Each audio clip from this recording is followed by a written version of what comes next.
Hello my friends, good morning to all of you and welcome to mastermind classes. Dear, कैसे हो आप सभी। तो देखिएगा, आज हम जो लर्न करने वाले हैं, जो बहुत इंटरेस्टिंग स्टोरी रहने वाली है। सच बता रहा हूँ, बहुत मज़ा आएगा आपको, बस एंड तक बने रहिएगा। और अगर आपको रियल में ट्रांसलेट सीखना है, मैंने देखिएगा स्टार्टिंग में बोल दिया था कि विद इन 15 डेज़ के अंदर मैं आपको ट्रांसलेशन करना सिखा दूंगा। तो आज अपनी 6th नंबर की क्लास रहने वाली है। और वही देखो, यूट्यूब पे भी बहुत सारे वीडियोस बने हुए हैं जिसके अंदर केवल आपको, देखो मैं पूरा एनालाइज करके बता रहा हूँ मैं आपको। अगर आपको अच्छा लगे तो चैनल पे बने रहो। देखिएगा क्या होता है कि आप बोलो जैसे मैं पढ़ाने को तैयार हूँ। अब क्या है कि मैं अगर इसका चाहता तो सीधा ट्रांसलेट लिख के ले आता, रैपिडली मैं आपको पढ़ा दूँ, लेकिन मैं एक एक चीज़ वर्ड मीनिंग आपको बता रहा हूँ, किस प्रकार से आपको फॉर्मेट बनाकर ट्रांसलेट करना होता है। जैसे कि मैंने ट्रांसलेशन का आपको फॉर्मेट बताया कि इंग्लिश से जब हम हिंदी में ट्रांसलेट करते हैं तो जनरली एक स्ट्रक्चर को फॉलो करना है। क्या स्ट्रक्चर होता है, देखिएगा जैसे इंग्लिश होती है, तो इंग्लिश के अंदर जो फॉर्मेट होता है उसमें सब्जेक्ट होता है, फिर इसके बाद में एच वी गिवन होती है, या फिर मेन वर्ब दी हुई रहती है, हेल्पिंग वर्ब, मेन वर्ब जो भी है, और इसके अलावा अदर वर्ड रहते हैं, ऑब्जेक्ट रहता है। अब जब हम इसको हिंदी में ट्रांसलेट करते हैं ना डियर, तो हिंदी में ट्रांसलेट करने का एक ही सीधा तरीका होता है कि इंग्लिश में जो सब्जेक्ट गिवन है उसको एज एन आपको यहाँ पे बोलना है। फिर देन इसके बाद में आपको क्या करना होता है, जो ऑब्जेक्ट होता है इस ऑब्जेक्ट को आपको सब्जेक्ट के तुरंत बाद में बोलना है। देन इसके बाद में जो अदर वर्ड है वो भी आपको ऐड करते हुए बोलना है, जैसे प्रीपोजिशन हो गया, एडजेक्टिव वगैरह हो गया। अगर एडजेक्टिव या एडवर्ब ऑब्जेक्ट से पहले तो उसको ऑब्जेक्ट के साथ में बोलना होता है।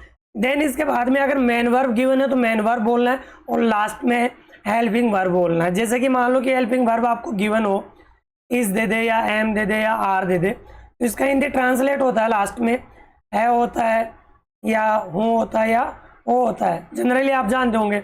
अगर जैसे कि वो वर आ जाए लिखा हुआ, हम इसका ट्रांसलेट करते हैं था, थी या थे। जनरली ये आपको हिंदी में ट्रांसलेट करने का एक फॉर्मेट पता होना चाहिए। जैसे कि आज की स्टोरी अपनी interesting, the little fairy and Rupa. एक छोटी सी परी, फेरी का मतलब होता है परी, एंड रूपा एक लड़की है छोटी सी, और एक परी है जादूगरनी जिसे हम बोलते हैं। उसके बारे में दोनों के बीच में क्या कन्वर्सेशन होता है, क्या वार्तालाप होती है, वो हम देखेंगे। अब जो ये मैंने फॉर्मेट बताया ना आपको, इसको फॉलो करते हुए ट्रांसलेट करो। देयर वॉज अ फेरी। अब देखो यहाँ पे देयर एक इंट्रोडक्टरी वर्ड है, ये एज एन सब्जेक्ट के रूप में नहीं है, तो इसका कोई यहाँ पे ट्रांसलेट नहीं करना है।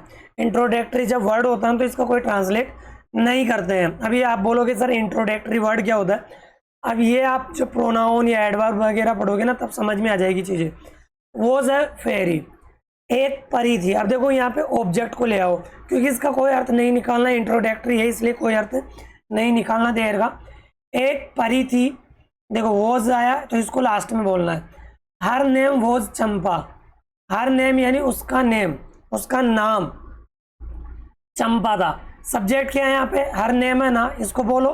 फिर ऑब्जेक्ट क्या है यहाँ पे, चंपा, इसको बोलो। फिर लास्ट में जो मेन वर्ब या हेल्पिंग वर्ब गिवन है उसको बोलना। आई होप यहाँ तक क्लियर है बेटा, समझ में आ रहा है तो वीडियो को शेयर कर दीजिएगा, लाइक कर देना, और एक प्यारी से कमेंट करना कि मज़ा आ रहा है पढ़ने में। नेक्स्ट देखिएगा आगे, she always wanted, she always wanted to come to the earth.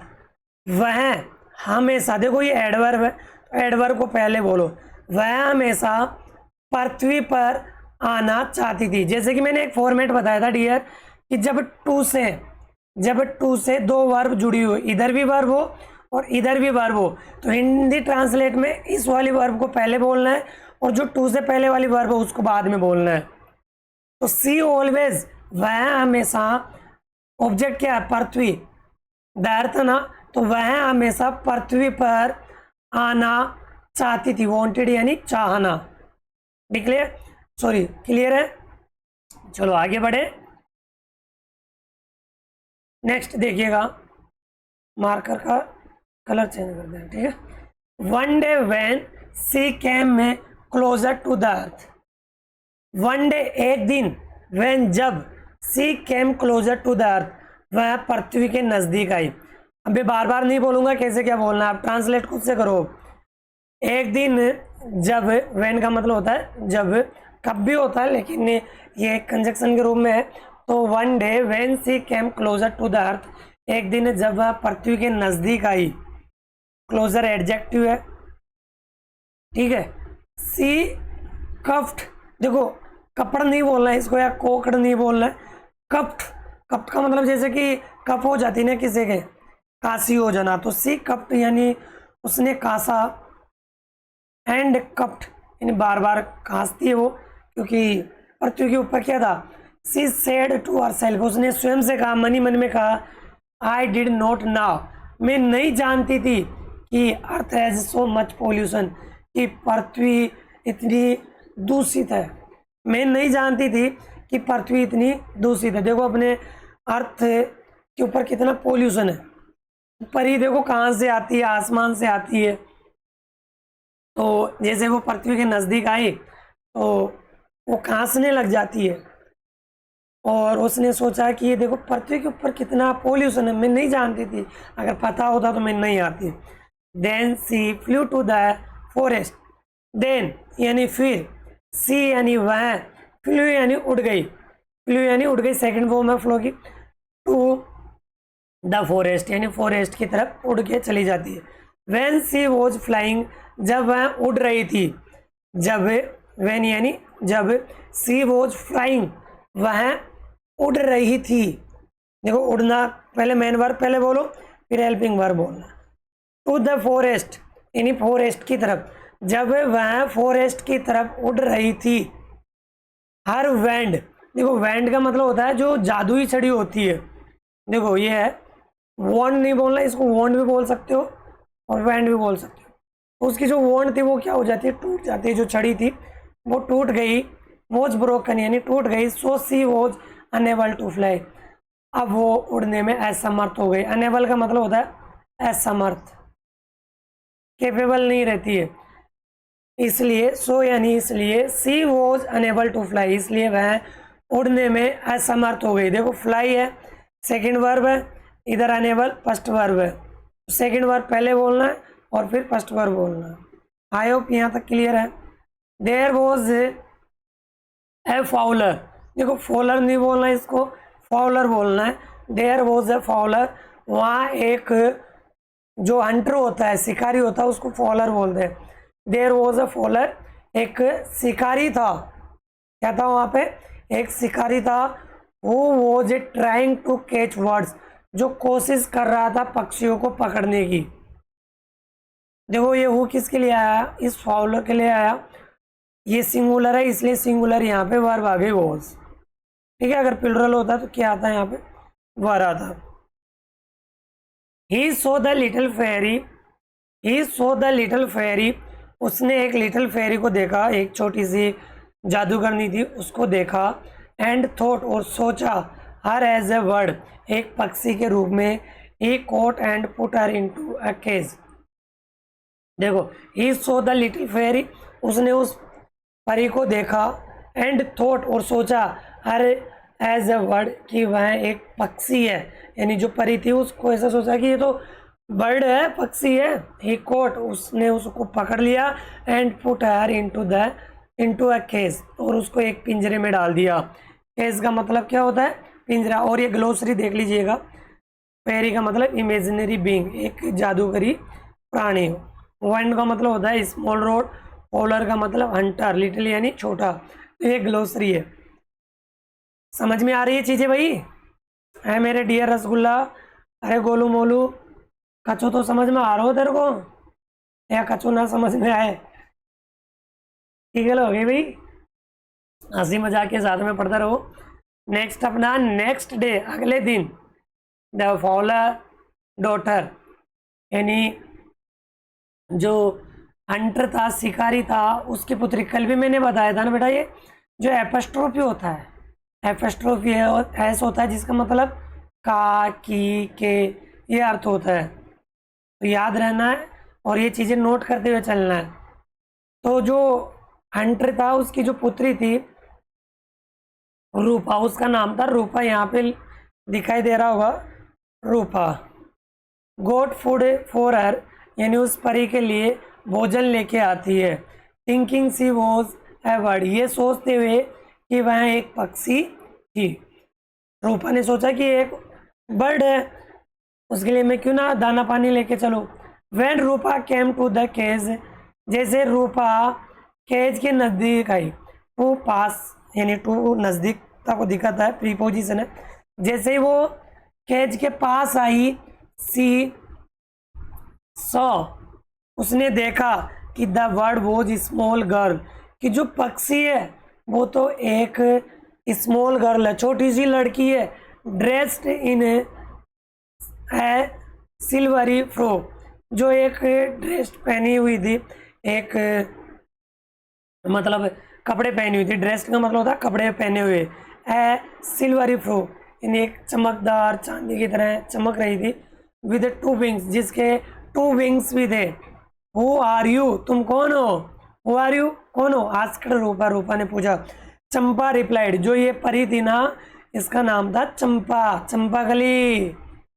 Replied, जवाब दिया। आई एम ए फेरी, मैं एक फेरी हूँ, मैं तो पापा की परी हूँ, जो मैं उड़ते हुए यहाँ पे पृथ्वी पे आ गई। अरे जो तुम्हारे पापा है ना, मेरे को ना कैद कर लिया। ऐसे कौन बोलती है, चंपा बोलती है। How did you come here, तुम यहाँ कैसे आई। आस्क्ड रूपा, रूपा ने पूछा। चंपा रिप्लाइड, चंपा ने जवाब दिया। I wanted to visit the earth, मैं पृथ्वी पे विजिट करना चाहती थी। विजिट का मतलब भ्रमण करना। I wanted to visit the earth, बार बार बोलना इस सेंटेंस को। I wanted to visit, I wanted to visit, I wanted to eat, इस तरीके से आपको ध्यान रखना है। सो आई केम हियर, इसलिए मैं आई थी यहाँ। How did you come to my house, asked Rupa, Rupa ने पूछा। अरे तुम पृथ्वी पे आई थी तो हमारे घर पे कैसे आ गई, तुम तो पिंजरे में कैद हो। योर फादर कॉट में, तुम्हारे पिताजी ने है ना मुझे कोट कर लिया, कोट यानी पकड़ लिया। And put in this cage, और इस पिंजरे में डाल दिया मेरे को। हाँ, ऐसे वो बोलती है। सेड चंपा, चंपा ने कहा। But why did you not use your magic, asked Rupa, Rupa ने पूछा। लेकिन तुम अगर परी हो तो what why did you not use your magic, तुम अपने मैजिक का प्रयोग क्यों नहीं करती हो। मैजिक यानी जादू। बिकॉज, क्योंकि माई वैंड वॉज ब्रोकन, रिप्लाइड चंपा, चंपा ने रिप्लाई दिया, जो मेरी छड़ी है ना, जो वैंड है वो क्या हो गई, टूट गई। What is your name, asked Rupa, Rupa ने पूछा कि आपका नाम क्या है। My name is Champa, my name is Champa, said the fairy, fairy ने कहा। वॉट इज योर, ये वॉट इज योर्स। अब चंपा ने रिप्लाई किया कि आपका नाम क्या है, तो माई नेम इज रूपा, मेरा नाम रूपा है। सी आंसर्ड, इस लड़की ने जवाब दिया कि मेरा नाम तो क्या है, चंपा है, एक प्यारी सी स्माइल के साथ। और आप भी प्यारी सी स्माइल के साथ में अपना नेम कमेंट करो जल्दी से। 1 मिनट का मैं टाइम दे रहा हूँ, जल्दी से कमेंट करो डियर। प्यारी से कमेंट आ जानी चाहिए, जैसे कि ये गोलू मोलू दिखाई दे रहा ना, जो यहाँ पे कमेंट करेगा प्यारी सी, उसके पास में एक चॉकलेट भेज रहा हूँ। चॉकलेट ले लेना और खा लेना, कुछ बच जाए तो फिर मेरे पास वापस शेयर कर देना, फिर कल खाएंगे और, ठीक है। चलो आगे बढ़ते हैं अब। ओ अरे, your wings are damaging, your wings are damaging, damaging का मतलब खराब हो गए, टूट गए, यानी डैमेज हो रखे हैं। विंग्स का मतलब पंख। Let me apply medicine on your wings, on का मतलब पर, लेट मी अप्लाई, मुझे अप्लाई करने दो, मुझे अप्लाई करने दो। देखो, जब कोई मेडिसिन होती है, पेस्ट होता है, तो उसको हम जब लगाते हैं ना, तो उसके लिए हम अप्लाई वर्ड का यूज करते हैं। मेडिसिन योर विंग्स, सेड रूपा, रूपा ने कहा। Thank you, said the fairy, fairy ने कहा धन्यवाद। यू आर वेलकम, तुम्हारा वेलकम है चंपा, सेड रूपा, रूपा ने कहा। जब कोई आपका काम करे तो उसको रिप्लाई देना है, ठीक है, वेलकम बोलते हुए। नाउ आई एम फाइन, अब मैं ठीक हूँ, रूपा ने कहा। टेक दिस बेल, इस बेल को लो, बेल यानी जो घंटी है उसको लो। Whenever you need any help ring this bell, जब कभी भी, वेन एवर का मतलब होता है जब कभी भी तुम्हें आवश्यकता हो, नीड का मतलब आवश्यकता, एनी हेल्प किसी भी मदद की, रिंग दिस बेल, इस बेल को बजा देना, इस बेल को बजा देना। Bye said the fairy, fairy ने कहा। बाय सेड रूपा, रूपा ने कहा। द नेक्स्ट मॉर्निंग, रूपा, अगली सुबह मॉर्निंग में रूपा आई। And her father went to hunt, और उसके जो पिताजी थे वो कहाँ चले गए, शिकार पे चले गए। रूपा और जो उसके पिताजी थे शिकार के लिए चले जाते हैं। When they reached the forest, जैसे वो जंगल में पहुंचे, हर father went deeper into the forest, यानी उसके पिताजी घने जंगल में चले गए। डीपर का मतलब घने जंगल में, गहरे जंगल में चले जाते हैं। इनटू द फॉरेस्ट यानी फॉरेस्ट के अंदर। वाइल सी स्टेड बिहाइंड, और वह उसके पीछे रुकी रहती है। ऑल ऑफ सडन, अचानक से, सी सो ए बियर, उसने एक बियर देखा, भालू देखा। सी वॉज वेरी स्कैर्ड, स्कैर्ड का मतलब होता है भयानक या डरावना, ठीक है। सी स्क्रीम्ड, स्क्रीम्ड का मतलब होता है चीखना। एंड साउटेड, और जोर से चिल्लाई। And rang the bell, ring की सेकंड फॉर्म होती है रैंग द बेल, यानी बेल को बजाया, जो घंटी थी ना, क्योंकि चंपा ने रूपा को एक घंटी दी थी कि तेरे को जब मदद की आवश्यकता पड़े तो इसको बजा देना। विच चंपा हैड गिवन हर, जिसने चंपा ने दिया था। चंपा हियर द बेल, चंपा ने उस बेल को सुना, घंटी को सुना। एंड केम देयर, और वहां आ गई। गो अवे बियर, भालू यहाँ से चले जाओ, दूर चले जाओ। सी सेड वंस, उसने एक बार कहा। And the bear went away, और भालू दूर चला गया। देखो ये रहा भालू, दिख रहा है, हाँ। रूपा हग्ड द फेरी, हग्ड का मतलब होता है गले लगाना, आलिंगन करना। द फेरी को आलिंगन,